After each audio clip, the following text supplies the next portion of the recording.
Good morning students, welcome to GTV college for women Lel Khurd. ਪਿਆਰੇ ਵਿਦਿਆਰਥੀਓ, ਪੰਜਾਬੀ ਸਾਹਿਤ ਦੀ ਇਸ ਕਲਾਸ ਦੇ ਵਿੱਚ ਆਪ ਸਭ ਦਾ ਸਵਾਗਤ ਹੈ। ਅੱਜ ਆਪਾਂ ਕਾਦਰ ਯਾਰ ਦੇ ਜੀਵਨ ਤੇ ਰਚਨਾ ਦੇ ਨਾਲ ਜਾਣ ਪਛਾਣ ਕਰਨ ਤੋਂ ਬਾਅਦ ਉਸ ਦੀ ਰਚਨਾ ਦੇ ਬਾਰੇ ਵੀ ਪੜਾਂਗੇ। ਤੁਹਾਡੀ ਬੁੱਕ ਦੇ ਵਿੱਚ ਜੋ ਉਸਨੇ ਰਚਨਾ ਦਿੱਤੀ ਹੋਈ ਹੈ। ਕਹਿੰਦੇ ਕਾਦਰ ਯਾਰ ਮਹਾਰਾਜਾ ਰਣਜੀਤ ਸਿੰਘ ਦੇ ਕਾਲ ਦਾ ਉੱਤਮ ਕਵੀ ਹੋਇਆ ਸੀ। ਜਦੋਂ ਰਣਜੀਤ ਸਿੰਘ ਦਾ ਟਾਈਮ ਸੀ ਉਸ ਸਮੇਂ ਉਹ ਪ੍ਰਸਿੱਧ ਕਵੀ ਸੀ। ਕਹਿੰਦੇ ਉਸਦਾ ਜਨਮ ਪਿੰਡ ਮਾਛੀਕੇ ਜ਼ਿਲ੍ਹਾ ਸ਼ੇਖਪੁਰ ਦੇ ਵਿੱਚ ਹੋਇਆ ਸੀ। ਉਸਦੇ ਜੀਵਨ ਦੇ ਬਾਰੇ ਸਾਨੂੰ ਕੋਈ ਬਹੁਤੀ ਜਾਣਕਾਰੀ ਤਾਂ ਨਹੀਂ ਮਿਲਦੀ, ਪਰੰਤੂ ਉਸ ਦੀਆਂ ਰਚਨਾਵਾਂ ਤੋਂ ਹੀ ਅਨੁਮਾਨ ਲਾਇਆ ਜਾਂਦਾ ਕਿ ਉਸਦਾ ਜੋ ਜਨਮ ਹੈ 1805 ਈਸਵੀ ਦੇ ਨੇੜੇ ਤੇੜੇ ਹੋਇਆ ਤੇ ਉਸਦੀਆਂ ਰਚਨਾਵਾਂ ਨੇ ਜਿਹੜੀਆਂ ਉਹ ਹੇਠ ਲਿਖੀਆਂ ਨੇ, ਜਿਵੇਂ ਮਹਿਰਾਜਨਾਮਾ, ਰੋਜ਼ਨਾਮਾ, ਪੂਰਨ ਭਗਤ, ਰਾਜਾ ਰਸਾਲੂ, ਦੀਵਾਰ, ਵਾਰ ਰਾਣੀ ਕੋਕਿਲਾ, ਸੋਨੀ ਮਹੀਵਾਲ, ਹਰੀ ਸਿੰਘ ਨਲੂਆ। ਕਹਿੰਦੇ ਇਹਨਾਂ ਵਿੱਚੋਂ ਕਿੱਸਾ ਪੂਰਨ ਭਗਤ ਵਧੇਰੇ ਪ੍ਰਸਿੱਧ ਹੈ। ਜੋ ਪੂਰਨ ਭਗਤ ਦਾ ਕਿੱਸਾ ਹੈ ਉਹ ਵਧੇਰੇ ਪ੍ਰਸਿੱਧ ਹੈ। ਪੂਰਨ ਭਗਤ ਦਾ ਕਿੱਸਾ ਸੁਣਾਉਣ ਦੇ ਬਦਲੇ ਕਹਿੰਦੇ ਇੱਕ ਸਰਦਾਰ ਨੇ ਉਸ ਨੂੰ ਇੱਕ ਖੂਹ ਇਨਾਮ ਦੇ ਵਿੱਚ ਦਿੱਤਾ। ਕਹਿੰਦੇ ਉਹ ਆਪ ਲਿਖਦਾ ਹੈ ਕਿ ਪੂਰਨ ਭਗਤ ਦੀ ਗੱਲ ਸੁਣਾਈ ਕੇ ਜੀ ਇੱਕ ਖੂਹ ਇਨਾਮ ਲਿਖਾਇਆ ਈ। ਸੋ ਕਹਿੰਦੇ ਉਸਦੀ ਰਚਨਾ ਦੇ ਵਿੱਚ ਹਾਸ਼ਮ ਵਰਗਾ ਸੰਜਮ ਨਹੀਂ ਸੀ ਅਤੇ ਨਾ ਹੀ ਉਸ ਵਰਗਾ ਬੌਧਿਕ ਰੰਗ ਹੈ। ਉਸਦੀ ਗੱਲ ਆਮ ਲੋਕਾਂ ਦੇ ਪੱਧਰ ਦੀ ਹੈ। ਕਹਿੰਦੇ ਜਿਹੜੀਆਂ ਵੀ ਉਸਨੇ ਗੱਲਾਂ ਕੀਤੀਆਂ ਨੇ ਜਾਂ ਜੋ ਵੀ ਉਹ ਰਚਨਾ ਕਰਦਾ ਸੀ ਆਮ ਲੋਕਾਂ ਦੇ ਪੱਧਰ ਦੀ ਸੀ। ਪੂਰਨ ਭਗਤ ਦੇ ਕਿੱਸੇ ਦੇ ਵਿੱਚ ਪੂਰਨ ਦੇ ਘਰ ਛੱਡ ਜਾਣ ਤੋਂ ਮਗਰੋਂ ਰਾਣੀ ਸੁੰਦਰਾ ਦੇ ਬਿਰਹੋਂ ਦੇ ਵਿਰਾਗ ਨੂੰ ਵੀ ਲੇਖਕ ਬੜੇ ਸੋਝ ਤੇ ਦਰਦ ਦੇ ਨਾਲ ਬਿਆਨ ਕਰਦਾ ਹੈ।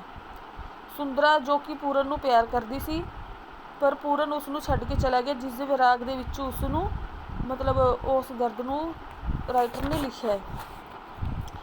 ਕਹਿੰਦੇ ਆਮ ਇਸਤਰੀ ਨੂੰ ਇਹੀ ਦੁੱਖ ਮਹਿਸੂਸ ਹੁੰਦਾ ਹੈ, ਇਸੇ ਕਾਰਨ ਉਸਦੀਆਂ ਇਹ ਸਤਰਾਂ ਵੀ ਬਹੁਤ ਪ੍ਰਸਿੱਧ ਨੇ। ਜਾਲ ਜਰਾਨਾ ਸੱਤਿਆ ਰਹੀ ਤਨ ਵਿੱਚ, ਰਾਣੀ ਗਾਂਵ ਦੀ ਗਵਾਂ ਦੇ ਗੀਤ ਲੋਕੋ, ਮੈਂ ਤਾਂ ਭੁੱਲੀਆਂ ਤੁਸੀਂ ਨਾ ਹੋਰ ਕੋਈ, ਲਾਇਓ ਜੋਗੀਆਂ ਨਾਲ ਪ੍ਰੀਤ ਲੋਕੋ। ਕਹਿਣਾ ਜੋਗੀਆਂ ਦੇ ਨਾਲ ਪ੍ਰੀਤ ਨਹੀਂ ਲਾਣੀ ਚਾਹੀਦੀ। ਉਹ ਕਹਿ ਰਹੀ ਕਿ ਮੈਂ ਤਾਂ ਭੁੱਲੀ ਭਟਕੀ ਸਾਂ, ਮੈਨੂੰ ਨਹੀਂ ਸੀ ਪਤਾ, ਪਰ ਕਹਿੰਦੇ ਤੁਸੀਂ ਇਹ ਪ੍ਰੀਤ ਨਾ ਲਾਇਓ। ਇਸ ਤਰ੍ਹਾਂ ਦਾ ਜੋ ਗੀਤ ਹੈ ਉਹ ਗਾਉਂਦੀ ਹੈ।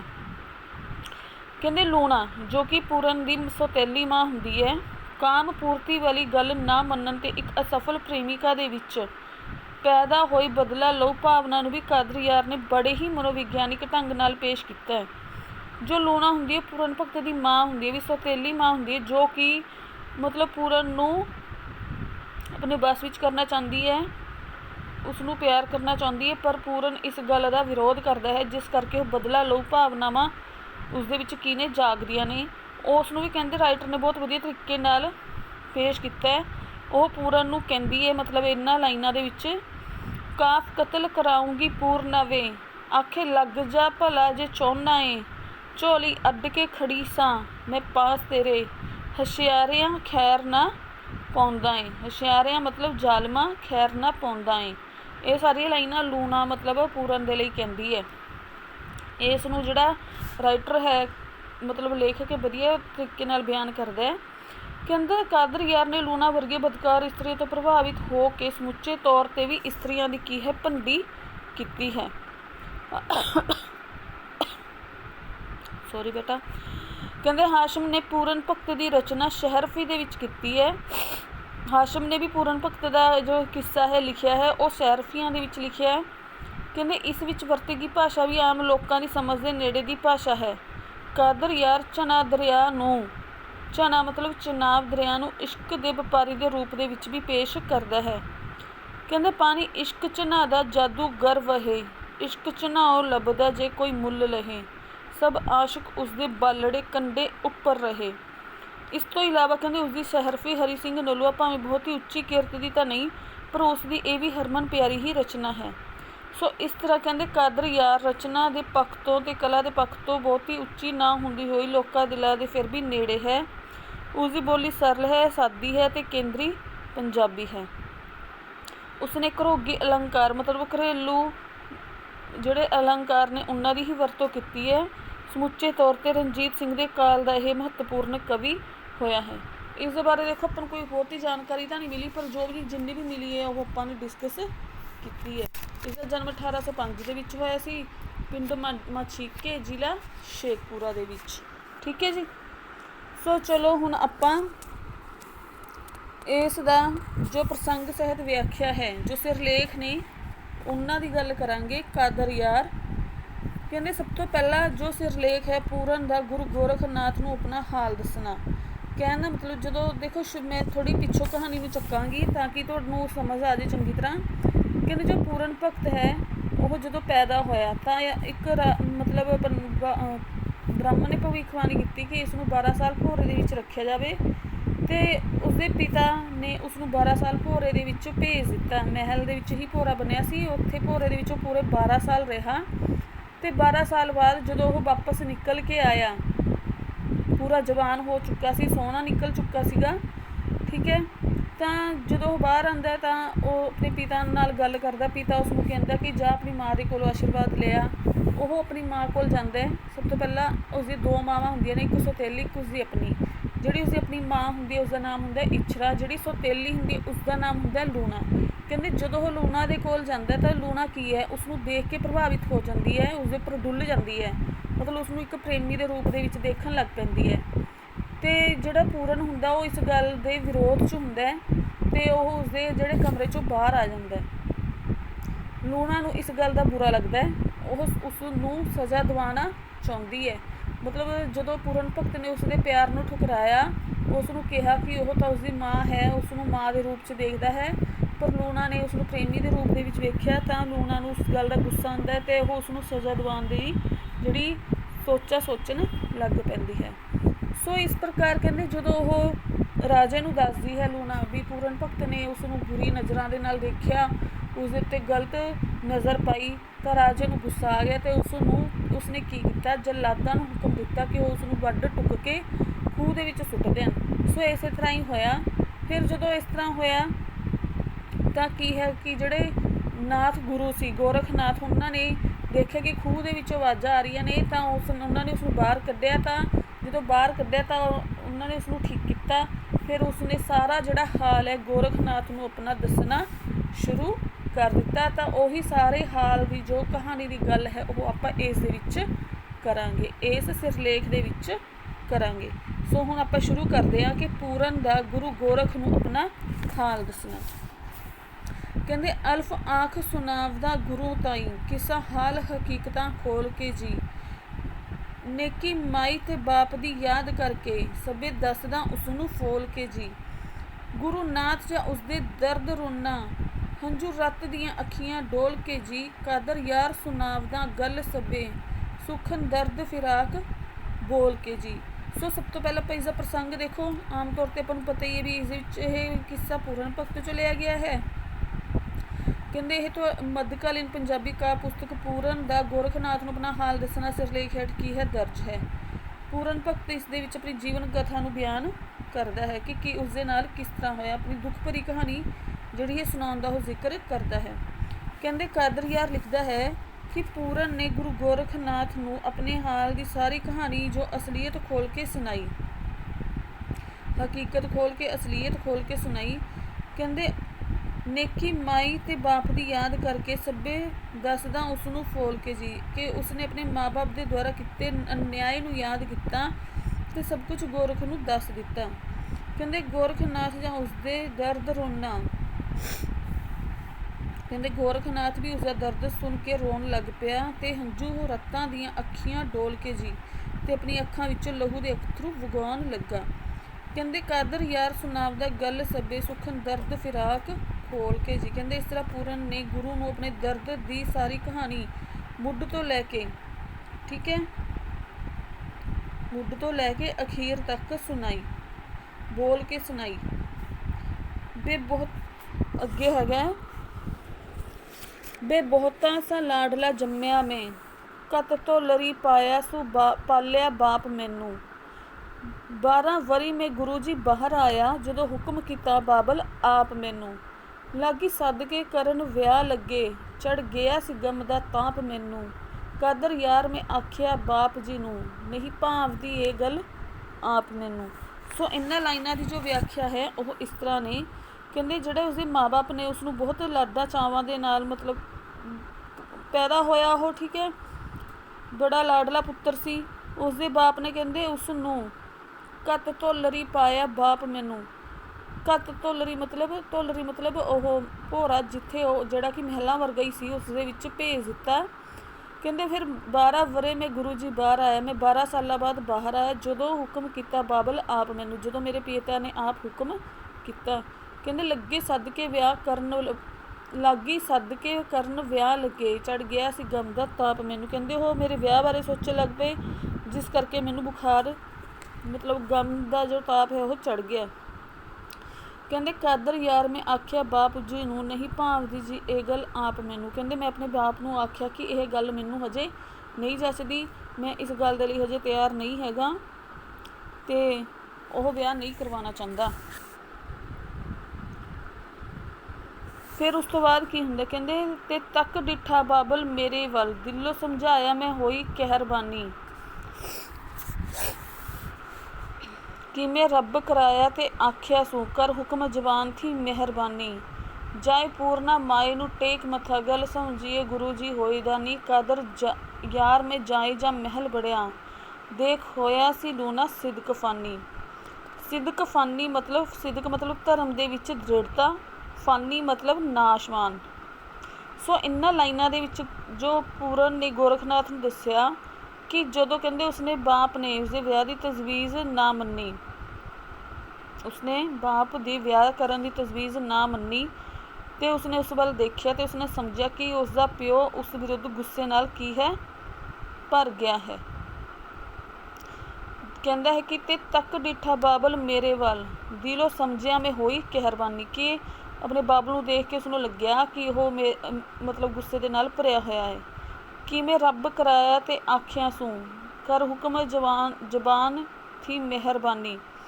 ਕਹਿੰਦੇ ਇਸ ਤਰ੍ਹਾਂ, ਕਹਿੰਦੇ ਪਤਾ ਨਹੀਂ ਕਿਵੇਂ ਰੱਬ ਨੇ ਉਸ ਤੋਂ ਕਰਾਇਆ ਕਿ ਉਹ ਮਿਹਰਬਾਨ ਹੋ ਕੇ ਆਪਣੀ ਜ਼ੁਬਾਨ ਤੋਂ ਹੁਕਮ ਕਰਦਿਆਂ ਕਹਿਣ ਲੱਗਾ, ਜਾ ਪੂਰਨਾ ਮਾਏ ਨੂੰ ਟੇਕ ਮੱਥਾ, ਵੀ ਜਾ ਪੂਰਨ ਮੱਥਾ ਟੇਕ ਆਪਣੀ ਮਾਂ ਨੂੰ ਜਾ ਕੇ, ਗੱਲ ਸਮਝੀਏ ਗੁਰੂ ਜੀ ਹੋਈ ਦਾਨੀ। ਪੂਰਨ ਨੇ ਹੋਰ ਕਿਹਾ ਕਿ ਗੁਰੂ ਜੀ ਜਰਾ ਸਿਆਣੇ ਬਣ ਕੇ ਮੇਰੀ ਗੱਲ ਨੂੰ ਸਮਝੋ ਕਿ ਮੈਂ ਬਾਪ ਦਾ ਹੁਕਮ ਮੰਨ ਕੇ ਮਹਿਲਾਂ ਦੇ ਵਿੱਚ ਜਾ ਪੁੱਜਾਂ।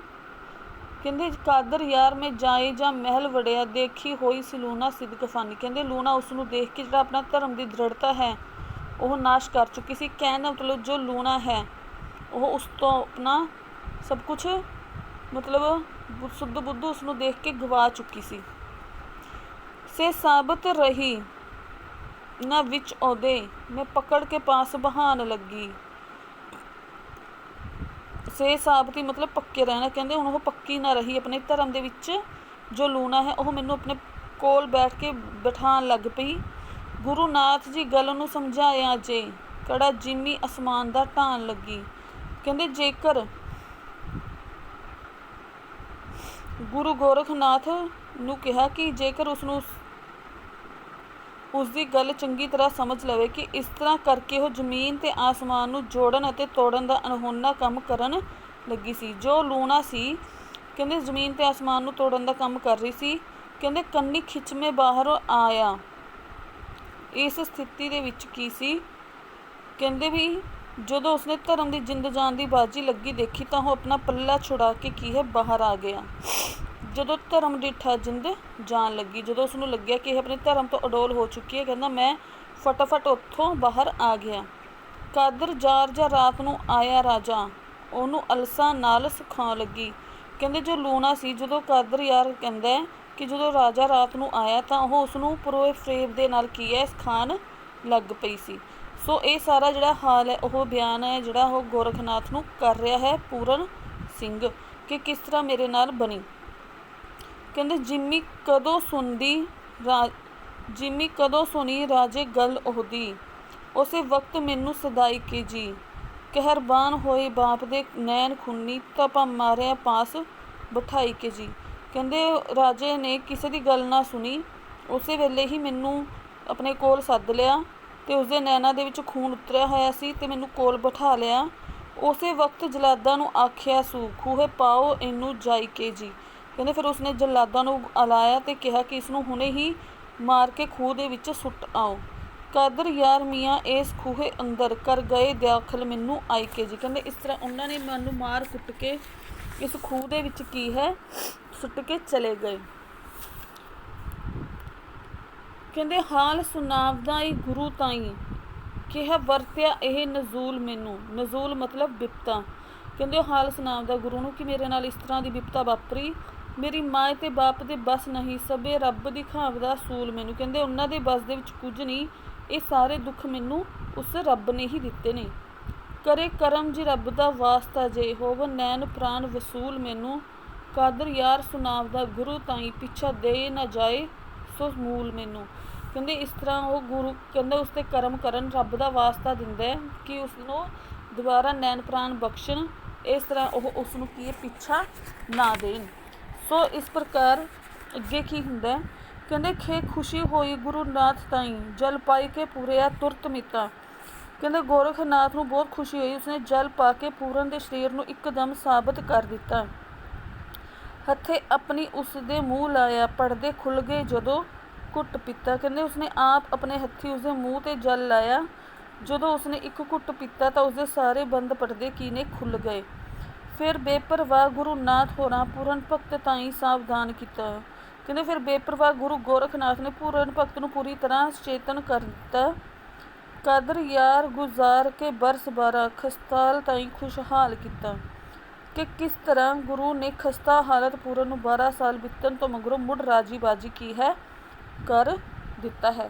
ਸੋ ਇਹ ਜੋ ਸਿਰਲੇਖ ਸੀ ਇਹ ਪੂਰਨ ਦਾ ਗੁਰੂ ਗੋਰਖਨਾਥ ਨੂੰ ਬਿਆਨ ਕਰਨ ਤੋਂ ਬਾਅਦ ਆਪਣਾ ਹਾਲ ਕਿ ਉਸ ਦੇ ਨਾਲ ਕੀ ਬੀਤੀ, ਅੰਤ ਦੇ ਵਿੱਚ ਜੋ ਹੈ ਗੋਰਖਨਾਥ ਉਸ ਨੂੰ ਠੀਕ ਕਰ ਦਿੰਦਾ ਹੈ। ਨੈਕਸਟ ਜੋ ਹੈ ਪੂਰਨ ਦਾ ਵਿਦਾ ਹੋਣਾ। ਪੂਰਨ ਮਤਲਬ ਇਸ ਦੇ ਵਿੱਚ ਕੀ ਦੱਸਿਆ ਗਿਆ ਹੈ ਕਿ ਜਦੋਂ ਪੂਰਨ ਜੋਗੀ ਬਣ ਕੇ ਆਪਣੇ ਬਾਪ ਦੇ ਬਾਗ ਦੇ ਵਿੱਚ ਮਾਤਾ ਇੱਛਰਾਂ ਨੂੰ ਮਿਲਦਾ ਹੈ ਤਾਂ ਮਾਤਾ ਦੇ ਕੋਲੋਂ ਆਪਣੇ ਗੋਰਖਨਾਥ ਕੋਲੋਂ ਜਾਣ ਦੀ ਜਦੋਂ ਵਾਪਸ ਆਗਿਆ ਮੰਗਦਾ ਹੈ, ਵੀ ਬਾਗ ਦੇ ਵਿੱਚ ਜਦੋਂ ਕੁਛ ਦਿਨ ਰਹਿੰਦਾ ਹੈ ਇੱਛਰਾਂ ਉਸ ਨੂੰ ਪਛਾਣ ਲੈਂਦੀ ਹੈ, ਫਿਰ ਉਹ ਆਪਣੀ ਮਾਂ ਕੋਲੋਂ ਵਿਦਾ ਹੋਣ ਦੀ ਹੀ ਗੱਲ ਕਰਦਾ ਹੈ ਕਿ ਉਸ ਨੂੰ ਗੋਰਖਨਾਥ ਦੇ ਕੋਲ ਹੀ ਜਾਣ ਦਿੱਤਾ ਜਾਵੇ। ਸੋ ਆਓ ਇਸ ਨੂੰ ਪੜ੍ਹਦੇ ਹਾਂ, ਪੂਰਨ ਦਾ ਵਿਦਾ ਹੋਣਾ। ਕਹਿੰਦੇ ਸੀਨ ਸਮਝ ਮਾਤਾ ਤੂੰ ਭੋਲੀਏ ਨੀ, ਪੂਰਨ ਭਗਤ ਖਲੋਏ ਕੇ ਦੇ ਮੱਤੀ। ਗੋਪੀ ਚੰਦ ਦੀ ਮਾਂ ਸਲਾਈਏ ਨੀ, ਜਿਸ ਤੋਰਿਆਂ ਪੁੱਤਰ ਫਕੀਰ ਹੱਥੀਂ। ਤੂੰ ਵੀ ਟੋਰ ਮਾਤਾ ਰਾਜੀ ਹੋਈ ਕਿ ਨੀ, ਮੈਨੂੰ ਜਾਨ ਦੇ ਫਾਹੀ ਨਾ ਮੂਲ ਕੱਤੀ। ਕਾਦਰ ਯਾਰ ਫਕੀਰ ਦਾ ਰਹਿਣ ਨਾਈ, ਰੋ ਰੋ ਕੇ ਮੇਰੇ ਨਾ ਮਗਰ ਬੱਤੀ। ਸੋ ਸਭ ਤੋਂ ਪਹਿਲਾਂ ਆਪਾਂ ਇਸ ਦਾ ਪ੍ਰਸੰਗ ਪੜ੍ਹ ਲੈਂਦੇ ਹਾਂ। ਕਹਿੰਦੇ ਕਾਵਿ ਟੋਟਾ ਕਾਦਰ ਯਾਰ ਦੇ ਪ੍ਰਸਿੱਧ ਕਿੱਸੇ ਪੂਰਨ ਭਗਤ 'ਚੋਂ ਹੀ ਲਿਆ ਗਿਆ ਹੈ। ਇਹ ਮੱਧਕਾਲੀਨ ਪੰਜਾਬੀ ਕਾਵਿ ਝਲਕਾ ਪੁਸਤਕ ਦੇ ਵਿੱਚ ਪੂਰਨ ਦਾ ਵਿਦਾ ਹੋਣਾ ਸਿਰਲੇਖ ਹੇਠ ਦਰਜ ਹੈ। ਇਸ ਦੇ ਵਿੱਚ ਕਿਹਾ ਗਿਆ ਹੈ ਕਿ ਜਦੋਂ ਪੂਰਨ ਜੋਗੀ ਬਣ ਕੇ ਆਪਣੇ ਬਾਪ ਦੇ ਬਾਗ ਦੇ ਵਿੱਚ ਇੱਛਰਾਂ ਨੂੰ ਮਿਲਦਾ ਹੈ, ਇੱਛਰਾਂ ਉਸਦੀ ਮਾਂ ਹੈ, ਸਕੀ ਮਾਂ ਪੂਰਨ ਦੀ। ਕਹਿੰਦੇ ਇਹਨਾਂ ਸਤਰਾਂ ਦੇ ਵਿੱਚ ਪੂਰਨ ਆਪਣੀ ਮਾਤਾ ਕੋਲੋਂ ਆਪਣੇ ਗੋਰਖਨਾਥ ਦੇ ਕੋਲ ਵਾਪਸ ਜਾਣ ਦੀ ਕੀ ਹੈ ਆਗਿਆ ਮੰਗਦਾ। ਸੋ ਚਲੋ ਇਸ ਦੀ ਵਿਆਖਿਆ ਕਰਦੇ ਹਾਂ ਕਿ ਪੂਰਨ ਭਗਤ ਖੜਾ ਹੋ ਕੇ ਆਪਣੀ ਮਾਤਾ ਇੱਛਰਾਂ ਨੂੰ ਮੱਤਾ ਦਿੰਦਾ ਹੋਇਆ ਕਹਿਣ ਲੱਗਦਾ ਹੈ ਕਿ ਤੂੰ ਜਰਾ ਸਮਝ ਕਰ, ਮੈਨੂੰ ਆਪਣੇ ਗੋਰਖਨਾਥ ਕੋਲ ਵਾਪਸ ਜਾਣ ਦੇ। ਸੀਨ ਸਮਝ ਮਾਤਾ ਤੂੰ ਭੋਲੀਏ ਨੀ, ਪੂਰਨ ਖਲੋਈ ਕੇ ਦੇ ਮੱਤੀ। ਸੀਨ ਅਰਬੀ ਵਰਨਮਾਲਾ ਦਾ ਇੱਕ ਅੱਖਰ ਹੈ, ਠੀਕ ਹੈ। ਕਹਿੰਦੇ ਉਹ ਖੜਾ ਹੋ ਕੇ ਆਪਣੀ ਮਾਂ ਨੂੰ ਮੱਤਾ ਦਿੰਦਾ ਕਿ ਉਹ ਗੱਲ ਨੂੰ ਸਮਝੇ। ਗੋਪੀ ਚੰਦ ਦੀ ਮਾਂ ਸਲਾਈਏ ਨੀ, ਜਿਸ ਤੋਰਿਆ ਪੁੱਤਰ ਫਕੀਰ ਹੱਥੀਂ। ਕਹਿੰਦੇ ਗੋਪੀ ਚੰਦ ਦੀ ਮਾਂ ਦੇਖ, ਉਹ ਵੀ ਤਾਂ ਮਾਂ ਸੀ, ਉਸਨੇ ਵੀ ਤਾਂ ਆਪਣਾ ਪੁੱਤਰ ਹੈ ਜਿਹੜਾ ਫਕੀਰਾਂ ਦੇ ਫਕੀਰ ਕੋਲ ਇੱਕ ਫਕੀਰ ਬਣਿਆ ਸੀ, ਆਪਣੇ ਹੱਥੀਂ ਤੋਰਿਆ ਸੀ। ਤੂੰ ਵੀ ਟੋਰ ਮਾਤਾ ਰਾਜੀ ਹੋਈ ਕੇ ਨਹੀਂ, ਮੈਨੂੰ ਜਾਨ ਦੇ ਫਾਹੀ ਨਾ ਮੂਲ ਕੱਤੀ। ਕਹਿੰਦੇ ਇਸ ਕਰਕੇ ਮਾਤਾ ਤੂੰ ਵੀ ਦਿਲੋਂ ਖੁਸ਼ ਹੋ ਕੇ ਮੈਨੂੰ ਤੋਰ, ਤੂੰ ਮੈਨੂੰ ਆਪਣੀ ਮਮਤਾ ਦੀ ਫਾਹੀ ਪਾ ਕੇ ਰੋਕਣ ਦਾ ਬਿਲਕੁਲ ਯਤਨ ਨਾ ਕਰ। ਕਾਦਰ ਯਾਰ ਫਕੀਰ ਦਾ ਰਹਿਣ ਨਾਈ, ਰੋ ਰੋ ਕੇ ਮਾਂ ਨੇ ਮਗਰ ਵੱਤੀ। ਕਹਿੰਦੇ ਵੀ ਉਹ ਕਹਿੰਦਾ ਕਿ ਅਸਲ ਦੇ ਵਿੱਚ ਜਿਹੜੇ ਫਕੀਰ ਲੋਕ ਨੇ ਸੰਸਾਰੀ ਦੁਨੀਆ ਦੇ ਵਿੱਚ ਉਹਨਾਂ ਦਾ ਰਹਿਣ ਨਹੀਂ ਹੈ, ਇਸ ਕਰਕੇ ਉਹ ਮੈਨੂੰ ਮੋੜਨ ਦੀ ਕੋਸ਼ਿਸ਼ ਵਿੱਚ ਰੋ ਰੋ ਕੇ ਮੇਰੇ ਮਗਰ ਨਾ ਆਵੀ। ਕਹਿੰਦੇ ਸੀਨ ਸ਼ੀਰ ਖੋਰਾ ਮੇਥੋਂ ਜੁਦਾ ਹੋਇਓ, ਮਸਾਂ ਮਸਾਂ ਮੈਂ ਡਿੱਠਾ ਹੈ ਮੁਖ ਤੇਰਾ। 24 ਵਰਸ ਗੁਜ਼ਰੇ ਨਾਹਰੇ ਮਾਰਦੀ ਨੂੰ, ਅਜੇ ਫੋਲ ਨਾ ਪੁੱਛਿਆ ਦੁੱਖ ਤੇਰਾ। ਦਸੀ ਪੂਰਨਾ ਵੇ ਫਿਰ ਹੋਈ ਫੇਰ ਕਿੱਕਰ, ਲਾਗਿਓ ਮਰਨ ਹਯਾਤੀ ਦਾ ਰੁੱਖ ਜਿਹੜਾ। ਕਾਦਰ ਯਾਰ ਮੈਂ ਨਿੱਤ ਚਿਤਾਰਦੀ ਸਾਂ, ਖਾਬ ਵਿੱਚ ਸੁਨੇਹੜਾ ਸੁੱਖ ਤੇਰਾ। ਕਹਿੰਦੇ ਇਹਨਾਂ ਲਾਈਨਾਂ ਦੇ ਵਿੱਚ ਕੀ ਹੈ, ਇਹੀ ਦੱਸਿਆ ਗਿਆ ਹੈ। ਕਹਿੰਦੇ ਵੀ ਜਿਹੜੇ ਪੂਰਨ ਭਗਤ ਹੈ, ਦੇਖੋ ਉਸਨੂੰ ਤਾਂ ਉਸਦਾ ਪਿਤਾ ਮਾਰ ਦਿੰਦਾ ਹੈ, ਪਰ ਉਹ ਪੁੱਛਦੀ ਹੈ ਕਿ ਉਹ ਦੁਬਾਰਾ ਜਿਉਂਦਾ ਕਿਵੇਂ ਹੋ ਗਿਆ। ਇਹਨਾਂ ਲਾਈਨਾਂ ਦਾ ਜ਼ਿਕਰ ਹੈ ਜੋ ਇਸ ਦੇ ਵਿੱਚ ਕੀਤਾ ਗਿਆ ਹੈ। ਕਹਿੰਦੇ ਮਾਤਾ ਇੱਛਰਾ ਪੂਰਨ ਨੂੰ ਗੋਰਖਨਾਥ ਕੋਲ ਵਾਪਸ ਜਾਣ ਤੋਂ ਰੋਕਦੀ ਹੋਈ ਕਹਿੰਦੀ ਕਿ ਤੂੰ ਤਾਂ ਅਜੇ ਛੋਟਾ ਦੁੱਧ ਪੀਂਦਾ ਹੀ ਬੱਚਾ ਸੀ ਜਦੋਂ ਮੈਂ ਤੈਨੂੰ ਵੀ ਛੋੜ ਦਿੱਤਾ ਸੀ। ਸੋ ਕਹਿੰਦੇ ਸੀਨ ਸ਼ੀਰਾ ਖੋਰਾ ਮੈਥੋਂ ਜੁਦਾ ਹੋਇਆ, ਮਸਾਂ ਮਸਾਂ ਮੈਂ ਡਿੱਠਾ ਹੈ ਮੁਖ ਤੇਰਾ। ਕਹਿੰਦੇ ਹੁਣ ਤੂੰ ਮੈਨੂੰ ਬਹੁਤ ਮੁਸ਼ਕਿਲ ਦੇ ਨਾਲ ਦੁਬਾਰਾ ਮਿਲਿਆ। ਮੈਂ 24 ਵਰਸ ਕਹਿੰਦੇ ਨਾਹਰੇ ਮਾਰਦੀ ਨੂੰ ਹੋ ਗਏ, ਅਜੇ ਫੋਲ ਨਾ ਪੁੱਛਿਆ ਦੁੱਖ ਤੇਰਾ। ਮੇਰੇ ਤੋਂ ਤਾਂ ਤੇਰਾ ਦੁੱਖ ਵੀ ਨਹੀਂ ਪੁੱਛਿਆ ਗਿਆ। 24 ਵਰਸ ਹੋ ਗਏ ਮੈਨੂੰ, ਮਤਲਬ ਨਾਹਰੇ ਮਾਰਦੀ ਨੂੰ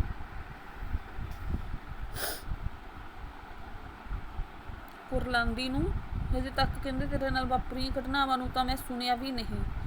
ਕਹਿੰਦੀ ਕਿ ਹੇ ਪੂਰਨਾ ਫੇਰ ਕਿੱਕਰ ਲੱਗਿਓ, ਮਰ ਹਯਾਤੀ ਦਾ ਰੁੱਖ ਜੇਰਾ। ਉਹ ਕਹਿੰਦੀ ਕਿ ਤੂੰ ਮੈਨੂੰ ਦੱਸ ਦੇ ਕਿ ਤੇਰੇ ਬਾਪ ਨੇ ਤਾਂ ਤੈਨੂੰ ਮਰਵਾ ਦਿੱਤਾ ਸੀ, ਤੇਰਾ ਜੀਵਨ ਦਾ ਬੂਟਾ ਮੁੜ ਪ੍ਰਿਥਵੀ ਉੱਪਰ ਕਿਵੇਂ ਲੱਗਿਆ। ਜੀਵਨ ਮਤਲਬ ਹਯਾਤੀ।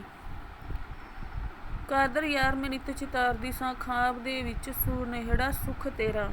ਕਹਿੰਦੇ ਇਸ ਤਰ੍ਹਾਂ ਉਹ ਕਹਿੰਦੀ ਕਿ ਮੈਂ ਤਾਂ ਹਰ ਰੋਜ਼ ਤੈਨੂੰ ਚੇਤੇ ਕਰਦੀ ਰਹੀ ਹਾਂ, ਸੁਪਨਿਆਂ ਦੇ ਵਿੱਚ ਤੇਰੇ ਸੁੱਖ ਸੁਨੇਹੜੇ ਪ੍ਰਾਪਤ ਕਰਨ ਲਈ ਬੇਚੈਨ ਰਹਿੰਦੀ ਹਾਂ। ਹੇ ਪੂਰਨਾ ਤੂੰ ਮੈਨੂੰ ਇਹ ਸਾਰੀਆਂ ਗੱਲਾਂ ਦੱਸ ਤੇ ਮੇਰੇ ਕੋਲੋਂ ਨਾ ਜਾ। ਫਿਰ ਅੱਗੇ ਪੂਰਨ ਕੀ ਕਹਿੰਦਾ ਹੈ, ਕਹਿੰਦੇ ਸਵਾਦ ਸਾਹਿਬ ਦਿੱਤੀ ਜਿੰਦ ਜਾਨ ਮੇਰੀ, ਕੀ ਤੂੰ ਲੱਗੀ ਹੈ ਸੱਚ ਪਛਾਣ ਮਾਏ। ਗੁਰੂ ਨਾਥ ਜੀ ਕੱਢਿਆ ਖੂਹ ਵਿੱਚੋਂ, ਰੱਬ ਦਿੱਤੇ ਨੀ ਨੈਣ ਪ੍ਰਾਣ ਮਾਏ। ਮਤ ਖਫਾ ਹੋਵੇ ਕਰੇ ਕਾਲ ਮੇਰਾ, ਉਹਦੇ ਕੋਲ ਦੇਵੋ ਮੈਨੂੰ ਜਾਨ ਮਾਏ। ਕਾਦਰ ਯਾਰ ਜ਼ੁਬਾਨ ਥੀ ਕੋਲ ਕੀਤਾ, ਫਿਰ ਮਿਲਾਂਗਾ ਮੈਂ ਆਣ ਮਾਏ। ਸੋ ਇਹਨਾਂ ਲਾਈਨਾਂ ਦੇ ਵਿੱਚ ਜਦੋਂ ਪੂਰਨ ਜੋਗੀ ਬਣ ਕੇ ਆਪਣੇ ਬਾਗ ਦੇ ਵਿੱਚ ਮਾਤਾ ਇੱਛਰਾ ਨੂੰ ਮਿਲਦਾ ਹੈ ਤਾਂ ਉਹ ਵਾਪਸ ਜਾਣ ਤੋਂ ਰੋਕਦੀ ਤੇ ਪੁੱਛਦੀ ਹੈ ਤਾਂ ਬਾਪ ਨੇ ਉਸਨੂੰ ਮਰਵਾ ਦਿੱਤਾ ਸੀ ਤਾਂ ਉਸਨੂੰ ਜ਼ਿੰਦਗੀ ਕਿਸ ਤਰ੍ਹਾਂ ਪ੍ਰਾਪਤ ਹੋਈ ਹੈ। ਤਾਂ ਉਹੀ ਉੱਤਰ ਦਿੰਦਾ ਹੈ ਕਿ ਉਹ ਮੁੜ ਕੇ ਮਿਲਣ ਦਾ ਇਕਰਾਰ ਕਰਕੇ ਵਾਪਸ ਜਾਣ ਦੀ ਆਗਿਆ ਮੰਗਦਾ ਹੈ। ਇਹਨਾਂ ਲਾਈਨਾਂ ਦੇ ਵਿੱਚ ਕਹਿੰਦੇ ਪੂਰਨ ਭਗਤ ਮਾਤਾ ਇੱਛਰਾ ਨੂੰ ਇਹ ਦੱਸਦਾ ਕਿ ਹੇ ਮਾਤਾ, ਜੇਕਰ ਤੂੰ ਮੇਰੇ ਕੋਲੋਂ ਸੱਚ ਪੁੱਛਣਾ ਹੀ ਚਾਹੁੰਦੀ ਹੈ ਤਾਂ ਉਹ ਇਸ ਪ੍ਰਕਾਰ ਹੈ ਕਿ ਮੈਨੂੰ ਮੇਰੀ ਜਾਨ ਪਰਮਾਤਮਾ ਨੇ ਮੁੜ ਦਿੱਤੀ ਹੈ। ਮੈਨੂੰ ਬਾਪ ਦੇ ਨੌਕਰਾਂ ਨੇ ਤਾਂ ਖੂਹ ਵਿੱਚ ਸੁੱਟ ਦਿੱਤਾ ਸੀ, ਪਰੰਤੂ ਉੱਥੋਂ ਉਹ ਗੋਰਖਨਾਥ ਨੇ ਮੈਨੂੰ ਕੱਢ ਲਿਆ ਤੇ ਰੱਬ ਨੇ ਮੇਰੇ ਨੈਣ ਪ੍ਰਾਣ ਕੀ ਨੇ ਮੈਨੂੰ ਬਖਸ਼ ਦਿੱਤੇ। ਹੁਣ ਕਿਤੇ ਇਹ ਨਾ ਹੋਵੇ ਕਿ ਮੈਂ ਤੇਰੇ ਕੋਲੋਂ ਵੀ ਰਹਿ ਪਵਾਂ ਤੇ ਗੋਰਖਨਾਥ ਮੇਰੇ ਨਾਲ ਗੁੱਸੇ ਹੋ ਜਾਵੇ, ਮੈਨੂੰ ਮਾਰ ਦੇਵੇ। ਇਸ ਕਰਕੇ ਤੂੰ ਮੈਨੂੰ ਉਸਦੇ ਕੋਲ ਵਾਪਸ ਜਾਣ ਦੇ। ਹੇ ਮਾਤਾ ਮੈਂ ਆਪਣੀ ਜ਼ੁਬਾਨ ਨਾਲ ਤੇਰੇ ਨਾਲ ਇਕਰਾਰ ਕਰਦਾ ਹਾਂ ਕਿ ਫੇਰ ਕਿਸੇ ਵੇਲੇ ਤੈਨੂੰ ਆਣ ਕੇ ਮਿਲਾਂਗਾ। ਸੋ ਇਹਨਾਂ ਸਾਰੀਆਂ ਲਾਈਨਾਂ ਦਾ ਜੋ ਜ਼ਿਕਰ ਹੈ ਉਹ ਇਸ ਦੇ ਵਿੱਚ ਕੀਤਾ ਗਿਆ ਹੈ। ਕਹਿੰਦੇ ਜਵਾਨ ਜਾਮਨੀ ਗੁਰਾਂ ਦੀ ਵਿੱਚ ਲੈ ਕੇ ਮਾਤਾ ਟੋਰਿਆ ਇਹ ਤਕਰਾਰ ਲੋਕੋ, ਦਿਲੋਂ ਸਮਝਿਆ ਰੱਬ ਦਾ ਭਲਾ ਹੋਵੇ, ਸਾਂਝੀ ਰੱਖੀ ਸੂ ਵਿੱਚ ਸੰਸਾਰ ਲੋਕੋ। ਡਿੱਗੇ ਲਾਲ ਹੱਥਾਂ ਵਿੱਚੋਂ ਲੱਭਦੇ ਨਹੀਂ ਕਰਮਾਂ ਵਾਲਿਆਂ ਨੂੰ ਦੂਜੀ ਵਾਰ ਲੋਕੋ। ਪੂਰਨ ਹੋ ਟੁਰਿਆ ਬੀਦਾ ਇੱਛਰਾ ਤੋਂ ਕਿਸੇ ਜੋੜਿਆ ਸੀ ਕਾਦਰ ਯਾਰ ਲੋਕੋ। ਸੋ ਕਹਿੰਦੇ ਇਹਨਾਂ ਸਤਰਾਂ ਦੇ ਵਿੱਚ ਕੀ ਹੈ, ਮਾਤਾ ਇੱਛਰਾ ਨੇ ਪੂਰਨ ਤੋਂ ਗੁਰਾਂ ਦੀ ਜਾਮਨੀ ਲੈਣ ਦੀ ਸਹੁੰ ਚੁਕਾਈ ਤੇ ਉਸ ਤੋਂ ਇਹ ਇਕਰਾਰ ਲਿਆ ਕਿ ਉਹ ਫਿਰ ਆ ਕੇ ਉਸਨੂੰ ਮਿਲੇਗਾ। ਇਹ ਇਕਰਾਰ ਕਰਾ ਕੇ ਕਹਿੰਦੇ ਮਾਤਾ ਟੋਰਿਆ ਏਤ ਕਰਾਰ ਲੋਕੋ। ਕਹਿੰਦੇ ਮਾਤਾ ਦਿਲੋਂ ਇਹ ਸਮਝ ਰਹੀ ਸੀ ਕਿ ਰੱਬ ਨੇ ਬੜੀ ਚੰਗੀ ਗੱਲ ਕੀਤੀ ਕਿ ਉਸਦੇ ਪੁੱਤਰ ਨੂੰ ਜੀਵਿਤ ਕਰ ਦਿੱਤਾ ਤੇ ਸੰਸਾਰ ਦੇ ਨਾਲ ਸਾਂਝ ਕਾਇਮ ਰੱਖੀ ਹੈ। ਕਹਿੰਦੇ ਦਿਲੋਂ ਸਮਝਿਆ ਰੱਬ ਦਾ ਭਲਾ ਹੋਵੇ, ਸਾਂਝ ਰੱਖੀ ਸੋ ਇਸ ਸੰਸਾਰ ਲੋਕੋ। ਡਿੱਗੇ ਲਾਲ ਹੱਥਾਂ ਵਿੱਚ ਲੱਭਦੇ ਨਹੀਂ ਕਰਮਾਂ ਵਾਲਿਆਂ ਨੂੰ ਦੂਜੀ ਵਾਰ ਲੋਕੋ। ਕਹਿੰਦੇ ਇਹ ਬੜੇ ਭਾਗਾਂ ਵਾਲੀ ਗੱਲ ਸੀ ਕਿ ਮੌਤ ਦੇ ਹਵਾਲੇ ਆਇਆ ਹੋਇਆ ਪੁੱਤਰ ਮੁੜ ਉਸਨੂੰ ਆ ਮਿਲਿਆ ਤੇ ਉਸਦੇ ਹੱਥਾਂ ਵਿੱਚੋਂ ਡਿੱਗੇ ਲਾਲ ਅਰਥਾਤ ਵਿਛੜੇ ਪੁੱਤਰ ਕਹਿੰਦੇ ਕਰਮਾਂ ਵਾਲਿਆਂ ਨੂੰ ਹੀ ਮਿਲਦੇ ਨੇ। ਕਹਿੰਦੇ ਪੂਰਨ ਹੋ ਟੁਰਿਆ ਵਿਦਾ ਇੱਛਰਾ ਤੋਂ, ਕਿਸਾ ਜੋੜਿਆ ਸੀ ਕਾਦਰ ਯਾਰ ਲੋਕੋ। ਕਹਿੰਦੇ ਇਸ ਪ੍ਰਕਾਰ ਪੂਰਨ ਮਾਤਾ ਇੱਛਰਾ ਤੋਂ ਵਿਦਾਇਗੀ ਲੈ ਕੇ ਚਲਾ ਗਿਆ ਤੇ ਕਾਦਰ ਯਾਰ ਨੇ ਸਾਰੀ ਘਟਨਾ ਨੂੰ ਕਿੱਸੇ ਦੇ ਵਿੱਚ ਜੋੜ ਦਿੱਤਾ। ਕੋਈ ਤੁਰਫ ਤੁਰਿਆ ਗੁਰੂ ਆਪਣੇ ਦੀ, ਜਾ ਕੇ ਚਰਨਾਂ 'ਚ ਸ਼ੀਸ਼ ਨਿਭਾਉਂਦਾ ਏ। ਕਹਿੰਦੇ ਮਾਤਾ ਇੱਛਰਾ ਕੋਲੋਂ ਵਿਦਾਇਗੀ ਲੈ ਕੇ ਪੂਰਨ ਭਗਤ ਆਪਣੇ ਗੁਰੂ ਕੋਲ ਜਾ ਪੁੱਜਾ ਤੇ ਉਸਦੇ ਚਰਨਾਂ 'ਚ ਸ਼ੀਸ਼ ਨਿਭਾਇਆ ਏ। ਪਹਿਲਾਂ ਜਾਈ ਪ੍ਰਤਖਨਾ ਤਿੰਨ ਕਰਦਾ ਮੁੱਖ ਆਦਿ ਅਲਖ ਜਗਾਉਂਦਾ ਏ। ਕਹਿੰਦੇ ਸਭ ਤੋਂ ਪਹਿਲਾਂ ਉਹ ਗੁਰੂ ਦੇ ਦੁਆਰੇ 3 ਪਰਿਕਰਮਾ ਕੀਤੀਆਂ, ਫਿਰ ਅਲਖ ਸ਼ਬਦ ਉਚਾਰਿਆ।